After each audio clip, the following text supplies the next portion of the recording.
And ladies and gentlemen, I have the absolute honor of having one of my favorite recording artists of all time here on the Keri's Corner radio show, on our legacy show, the legendary, the iconic, the so humble and beautiful Miss Patrice Rushen. Welcome to the show. Hey, Keri, great to see you, and thanks for having me on. Thanks for coming on the show. So thank you so much, so very much for being absolute, uh, the, the, the iconic host, guest. I'm sorry, I'm fumbling here. On the show's legacy episode, you along with Janet Jackson actually topped my list of favorite recording artists, and I'm really excited to talk with you. I had the pleasure of meeting you earlier this year, in February, up in Boston at Berkeley College of Music. How's your 2023 been? Eventful. Lots of things going on with me being able to get out more and do some more playing, do some concerts, which has been very, very exciting. It's been a while and I've loved that.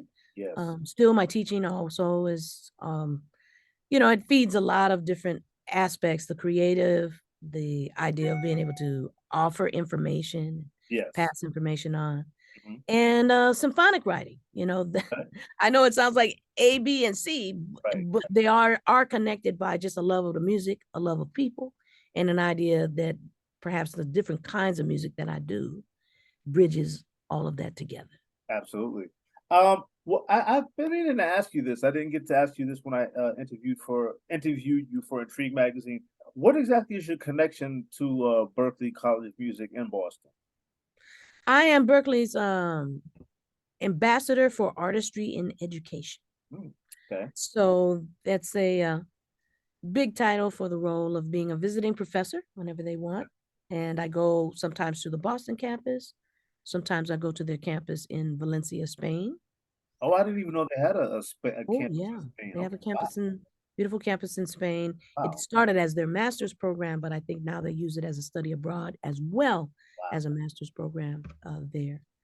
And to be able to work again with great students, to be able to work with faculty and discuss best practices, Yes, because this idea of teaching contemporary music continues to grow and continues to morph as the needs of the students and the needs of the industry are become very, very different. We're living in a different ideology and a different way in which not only music is made, but also the way music is manufactured and sold. right. So to be in a situation where that's a constant conversation with peers is kind of cool. How many instruments do you play? Let's let the people know that because you're not just a singer. For those that don't know, you are a true musician. How many instruments do you play? Let's see. I play piano. I play piano. Yep. Actually that's my principal instrument. Yeah. Okay. Is Wow. keyboard instruments, piano and all the associated keyboards. Okay. I play bass, electric bass. I play drums. See all that. Wow. I Wow. play a little bit of guitar, Okay. and I played flute all through middle school in the marching band. Okay. But I wanted, part of this, you know, is that I wanted to be a film composer for film and TV primarily. Oh, I didn't know that. Okay. And so to, part of the idea and the knowledge of composition for me also represented arranging and orchestration. So I was a music ed major in school, in college. And so even though I don't play violin, I know a lot about the violin. Got you. Even though Okay. I don't play trombone, I know all the positions on the trombone. And that's because, you might end up as a teacher, you might end up teaching beginning strings or beginning winds or something like that. So that's also an amazing way to learn orchestration, to Right. be able to actually physically put the instrument in your hands, in your mouth, and try to get a sound because at least you know what the color is and the mechanics. Right. It was a terrific orchestration lesson, and it serves me well now, even in the idea of knowing the characteristics of the instrument. So those are the ones I play, but I have a working knowledge of most of the Pretty traditional much ones. everything. Well, most of the I don't want to say the important instruments, but the major instruments you seem to be well versed in major instruments entirely. Yeah, well, it was an important aspect of of my education and my career choices in terms of how I wanted to do things. And I was able to use some of those skills and learn more about how to do it in the process of doing it first on my own records, and then later as music director for other for television and things like that. So I've been able to put a lot of those different kinds of skills to use in addition to singing. And by the way, just so you know, singers are musicians. Exactly. Their instrument, their voice. Their voice. Absolutely. Yeah. So your instrumental songs where lyrics aren't necessarily part of the composition seem to evoke feelings as well. Songs like Number One, Stepping Stones, and Sojourn, which for some reason is a serious tearjerker for me. I don't know why, but when I listen to that song, I almost bawl out every time. I'm serious. They come to mind. How do you explain that? Like having the ability to bring out emotions in your music without words. Like, how do you explain that, Patrice? Like that's I'm a lyricist as a poet. I feel lyrics, right? But you're still the like for Sojourn, like there's no lyrics and the music just I ball out every time, seriously. Like that. It's a good cry when I listen to that. How do you explain that? Well, I don't know that there is an explanation because uh, music in particular is one of the art forms that offers the ability for you to feel, if it's done well, the ability for you to feel something without the need for words. So, not to say that, the idea of a song is the idea of being able to convey a certain thought, a picture, something that people can relate to. And one of the ways in which people do that are to be able to use words. Right. But music has the capacity to be able to do it whether there are words there or not, Right. which is why they call music the universal language, because you don't have to speak the same language to feel something from the music. Yes, ma'am. So the idea is that if that piece you mentioned Sojourn, if that touches you, it meant that the idea and the job of being able to, for me to take in a certain kind of feeling, translate that into the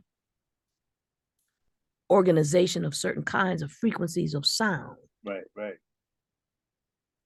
Resonating from something that I feel, that feeling gets to you, right.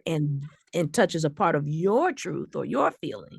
That's what that's about. And that's what I think every composer and songwriter strives to do, is to do something that allows for the other person, for the listener to be able to say, wow, I can relate. Receive it differently. Because I mean, another person could listen to the exact same song and feel like like they want to get up and dance. I don't know how you felt when you recorded that song, but it's amazing that my receiving it might be very different from you, the composer, or from another listener altogether. Yeah. And yet there's something obviously that there is a commonality, Mm-hmm. because when I hear it, I haven't heard it in a long time, but when I hear it, I being away from it for a while and then coming back to it, then there's a quality in it that touches me differently than it did probably when we recorded it. Although there's aspects of it that are the same. I was wanting to do something that was anthemic and haunting, and yet a part of it that allowed for a certain sadness to turn into triumph. Now, that may not be what you get. You may get something entirely different. Right. But the idea was that was the impetus for it. And I think when people hear music and there are no words to influence the experience, right, you have the opportunity to create your own story. Right. It's I will tell you, it's an amazing piece. I love it. So I want to play a game with you. Name that tune or the Keri's Corner radio show version of it. I'm gonna name my favorite Patrice Rushen gems, and you'll give us your thoughts on that song, perhaps memories of the recording, or the writing of it, etc. Is that cool? Cool. So the first one, our DJ, DJ Just in Time, who is one of my best friends in the world, and a huge Patrice Rushen in his own right, Patrice Rushen fan. We'll start off with his favorite, which is also one of my favorites, but his favorite is "Settle for My Love." What are Okay. your thoughts on My immediate thought for Settle for My Love was that it was fun to record because I played drums. Okay. So that's my immediate thought. Yes. Now, of course, as the song evolved and became more and more what it became, Uh-huh. it, it really showed the power of a certain kind of foundation that it was possible to kind of build it like this.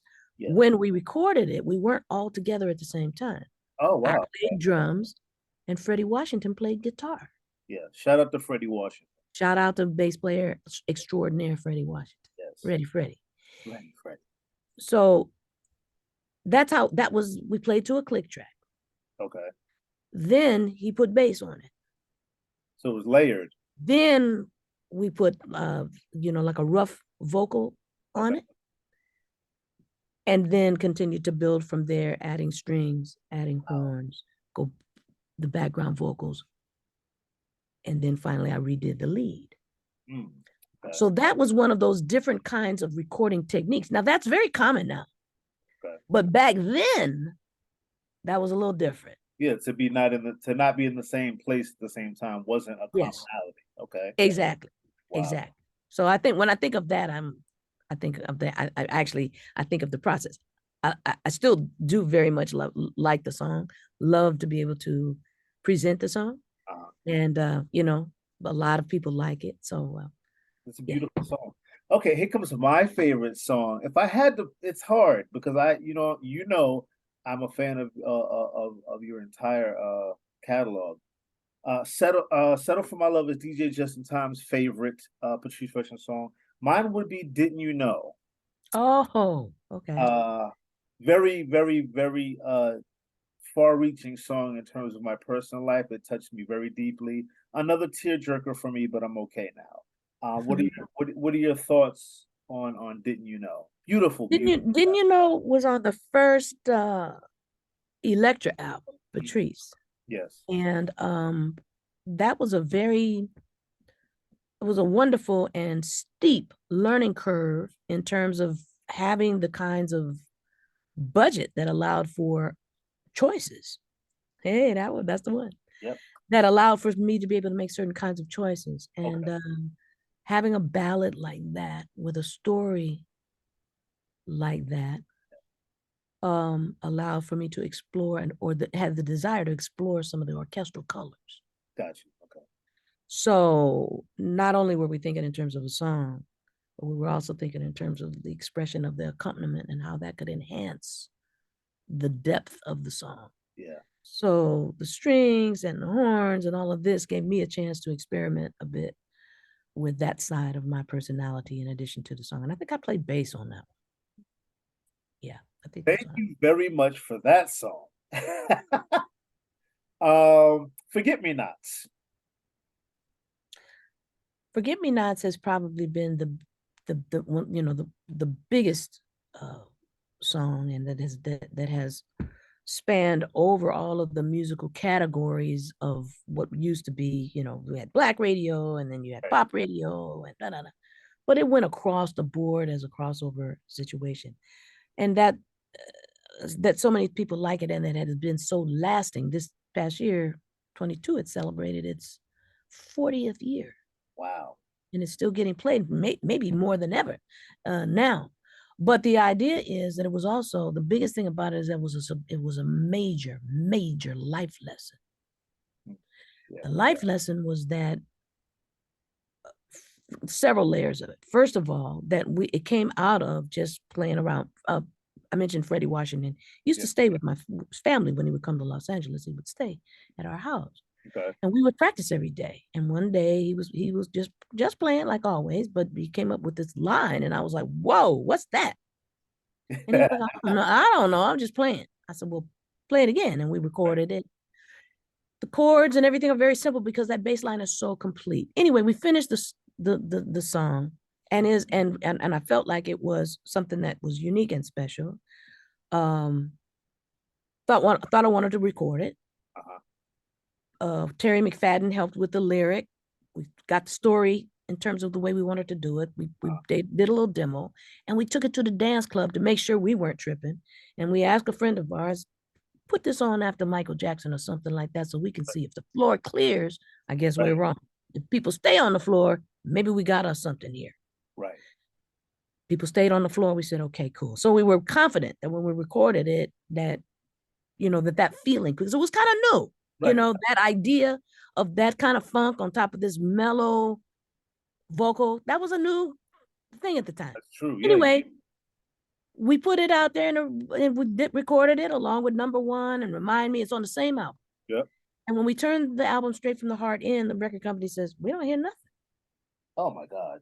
We don't hear anything here that can be a single, and maybe you should, that's the one. Yep. And maybe you should consider not co-producing anymore, because we don't hear nothing we can do with this. We're like, what? But what was different was that wasn't the first Elektra album. That was, and you can correct me if I'm wrong, wasn't that like the third one from Elektra? Patrice, Pizzazz, Posh, and then Straight from the Heart, or was it Straight from the Heart and then Posh? Posh was Strut. Yeah, I don't have them in the order of. Okay. Well, anyway, it was not the first one. So by now, we've been with the company enough years to know that, you know what, when they are not going to go out the box enthusiastic in terms of promotion, you can do one of two things: sit and wait, or do something, be proactive. And this time, we had Hang It Up, we had Haven't You Heard, and they like almost, and we were like, well, maybe the difference is us. Maybe we have to take a more proactive role. They've just told you that they're not. Yeah, but the club goers told you differently with their movement. Hello. Right. So we said, you know what? Let's just buy that. This is how powerful radio was at the time, particularly Black radio. Right. Let's buy so many weeks of independent promotion. What that meant was that there would be somebody who would take the record to the record station. Yep. And help and get an appointment for the program director to be able to sit down and take a listen. Yeah, I remember I used to work at a radio station. Okay, so you know how that worked. And if you were working for a record company, you walked in with a stack of things. Right. But when you had independent promotion, you might be able to get a little more individual attention. And those trade took it there. Too. We took it there, and it took off. Wow. People loved it. And from that, the everything started to happen, and it proved a point. It proved the point that our connection to our people, our connection to people who listen to music, was probably a little bit more accurate than the connection of the people in the record companies, and then making their decisions based upon, I don't know, some unusual set of stats. I don't know.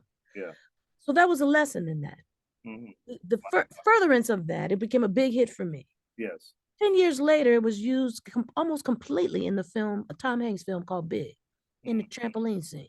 That was another income stream for the same song. Wow. 15 years from that, almost, not quite, there was this picture called Men in Black. Of course. And it became the basis of the theme of the Men in Black franchise. Right. Wow. Same song. So the lesson there was, for me, if you feel like you're doing your truth and you believe in it, you have to be willing sometimes to stand in that truth and do what you can to support it. And that's why Forget Me Nots continues to be a very important song for me. Not so much, I like the song. Right. Do I think it's my best? Do I think it's my best work? I don't know if I can say that. Right. But I can say that it provided me a very important life lesson about belief and about truth and about feeling and being able to follow that sometimes, as the way you roll. Wow. We're gonna be right back, you guys. We're gonna get into a DJ Just in Time mix of some of Patrice Rushen's greatest hits right here on Keri's Corner, your new home for throwbacks and new jacks. Okay, we just heard some of Patrice's bangers. Some. We couldn't have time for all of them, but some. music, it seems, has always been a close friend of yours, Patrice. What are some of your earliest memories of music in your life? Because I know you've been in the music realm forever since you were very young. Yeah. Well, I would say that music was always just part of the atmosphere at my house. Hmm. Coming up as a little kid, the radio was on all the time. And then I had television Right. and the music that was on television, every kind of music, the variety shows that had everything from music up under the juggler to music who was on the show to the Beatles or something like that. It was on the same show. These variety shows were on. So a lot of different kinds of music, the television themes and all of this. And I was always attracted to so many different styles because it was the feeling in the music, that really attracted me. Right. Okay. Of course, music of the church and, hearing music in my neighborhood. So music was just part of the air. Right. And so I didn't necessarily see it or hear it as something that was not just a part of life. Hmm. And I think that for whatever reason, I really resonated with that. So to answer your question, I don't remember being without music. Mm. When it was noticed as a little kid that I did have this very intentional and very intense um, connection Hmm. to musical sound, then that's when hopefully your family, your parents do something about it. And Right. mine did. I was in a nursery school and the teacher there was very musical. Noticed that that's during the time when I would really spark up during the day. Nursery school. A Wow. nursery school, and told my parents that there's a program for little kids that Wow. you might want to enroll Patrice in because I think music is a very important part of her resonation with life. She Yeah. comes to the planet with this gift, and if you want to, I'll tell you about this. And so they said yeah, and it happened to be a graduate course at the University of Southern California where I teach now, Wow. and it was Sure. designed for little kids Mhm. to be able for the graduates to watch these kids who were responding to music just innately and Mhm. develop certain theories about how they responded, how to teach them, what they knew, what they didn't know, how to organize their reactions to certain sounds, rhythms, etc. It was like an introduction to all of these kinds of things based upon the way the music made us feel. So that was the foundation, for Wow. everything. And part of my criteria, even in the music that I do now, years and years later, is that aspect of feeling. Mhm. So that's it. Wow. Let's reminisce on your experience writing and recording some of your albums. I have three that I want to throw at you. Prelusion, your debut album. Let's talk about that. Your very first That one. album came as a result of an appearance that I was in my high school. We had a jazz band. Lock We used High School. Yeah. Black High School in South Central Los Angeles. Yeah. Tyrese, Fred Berry, Gerald Albright all went to Lock High School. There's something about that school, huh? Yeah, at Yeah. that time, Yeah. especially. Um, we were given the opportunity to play at this like a battle of the bands kind of thing, and Okay. there were two Okay. categories, one for a band and one for a combo. Okay. Well, our band didn't win, but the combo that I led did. Wow. And Okay. the prize, so to speak, was to appear on the actual festival. Mhm. So Okay. I appeared on we as a sextet appeared on this festival Uh-huh. and got a lot of attention from that, and people wanted to sign me, and I'm like, oh, I'm not ready Wow. for that. I I'm getting ready to go to college, Hey, and I'm not wow. trying to no, I didn't feel like I was ready for any of that. Wow. But Electra came around. I'm not Electra, but a Prestige Fantasy Uh-huh. came around and said, listen, we'll make this a very easy and very short contract for you. We realize that, we don't have a tremendous amount of money, but we will allow you complete creative control. Hmm.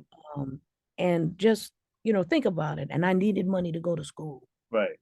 So I decided to go there. And Prelusion was that first album. And as used to be the practice of, especially in jazz, when you had a newbie, you would try to put an established artist on the same record in order Oh, to, from a marketing perspective, make it establish that, if you had Joe Henderson on your record, oh, right, wait a minute, I better pay attention because who is this? right, Why is she getting to play with Joe Henderson? That, right. that was the logic. And it was a wonderful experience for me. And it was scary, but it kind of acted as sort of a calling card to be able to establish a certain kind of seriousness about who I was as a musician, and gave me an opportunity to be able to kind of establish a groundwork in terms of my own music. Um, let's reminisce on your experience writing or recording or both on Straight from the Heart. Straight from the Heart was fun.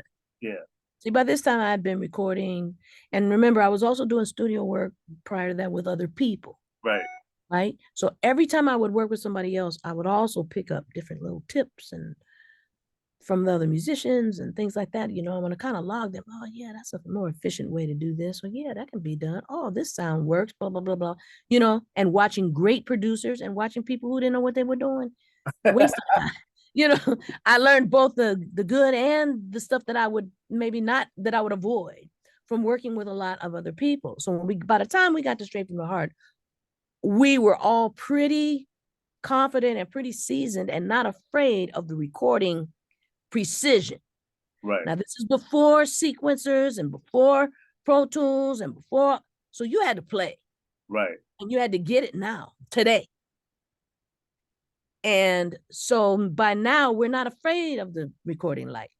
We don't get nervous. We know exactly what we have to do, and we go for the right ideas and textures and things right out the gate. So I think Straight from the Heart was the most fun because we were able to feel our growth in terms of the mastery of how to get our point across. And it was so fun.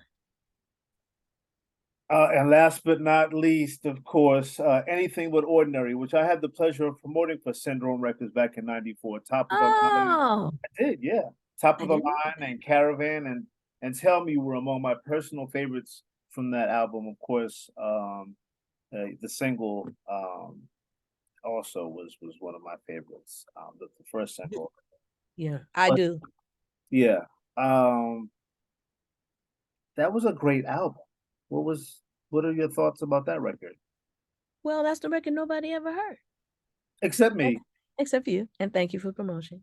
Um, that album was as a result of man, you may have one of the few copies ever in the world, so hold on to it. I ain't getting rid of I'll it. call you if I need to find one. um that album was done, after my deal with Electra was over. I went to Arista and did one record. Mhm.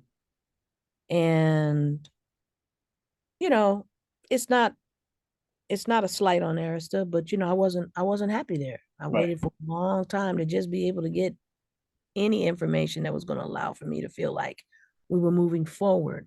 right. So when I left that label, I was kind of disillusioned with the idea of all of the time and the energy that it takes to record, that output of what I had done. It was like I needed a break. So by the time was asked to do another album, I was a little Hesitant. not sure if I want to do that or not. I had other things also that were a part of my career uh, trajectory that had been kind of dormant, was the idea of being able to do more film and TV and things like that. So I I I just felt like I wanted to take a break.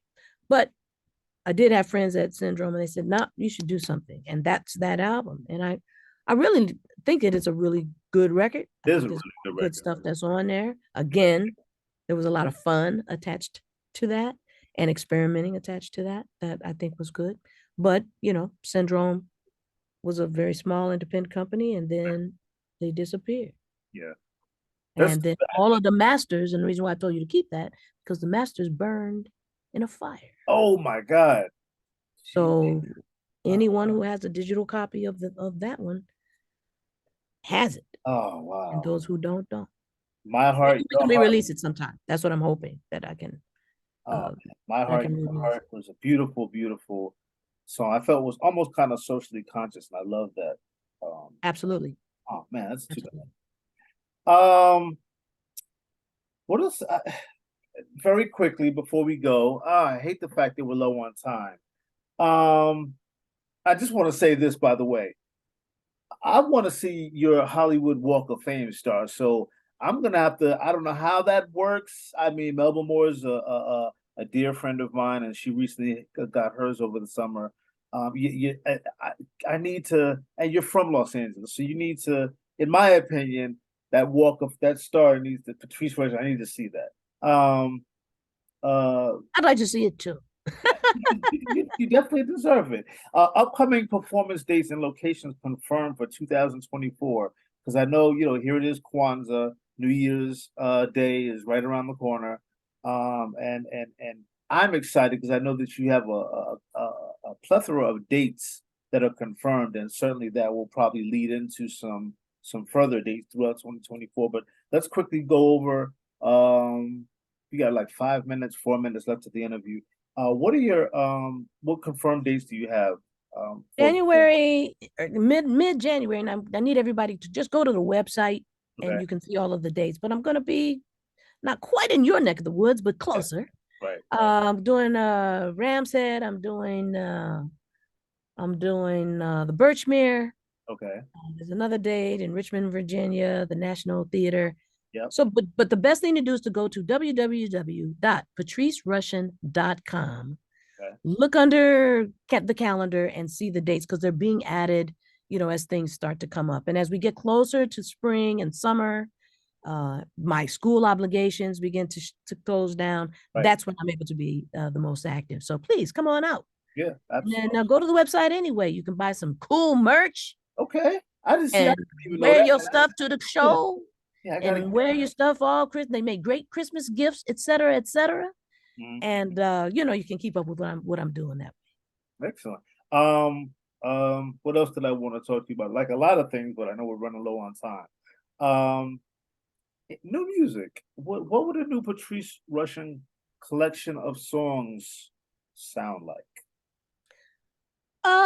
It's gonna be a minute. Hypothetically speaking. Hypothetically, I don't even know. I Okay. don't know. Because one of the things that I learned about the audience that likes my music, I learn it best when I'm in front of them and see Okay. their responses to what it is they want to hear. And right now, what they want to hear is the stuff that they've never heard played by me Right. Okay. that they already have. Right. So being able to reconnect with them by offering them that will give me some feedback that tells me what's next. Okay. And before we close out, words of wisdom for new and emerging artists, because I know that you're not just an artist, you're a studied musician and a person that's very educated. What what's some words of wisdom, please? Because in my opinion, they need it. You have to love it. You have to love the idea and the consciousness of being able to know that if you have been so fortunate to receive the gift of music as something that you can relate to, you owe it to yourself and you owe it to who gave you that gift to be able to craft it. Not only your talent and learning as much as you can about that and how to do the thing, but also all of the other areas that surround your ability to get out there and do it really, really well. It takes work. Yeah. It takes time. It it takes a dedication, and those are the tests that say, are you really worthy of the gift? So if you really want to do something, and you want to be a part of this lineage of artists who have music in their heart and have the potential to be able to offer to everyone something that is lasting, that is beautiful, that is conscious, that speaks to just having fun, that speaks to a certain kind of pain, that all of the kinds of things that artists are able to do because they can take the human condition and give it something else that allows them to absorb it and offer it back to people who maybe don't have that kind of way in which they can express. Right. They use our expression of music in order to be able to feel something. And remember that art is what makes us human.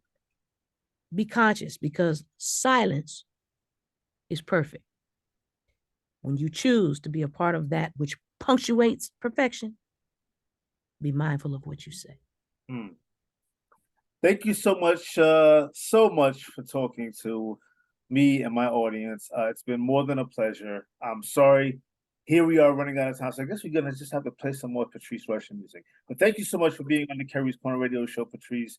And you have a wonderful, wonderful 2024. And we'll see you on the road. Thank you very much. Thank you, all the fans. Happy Kwanzaa. You too. Thanks.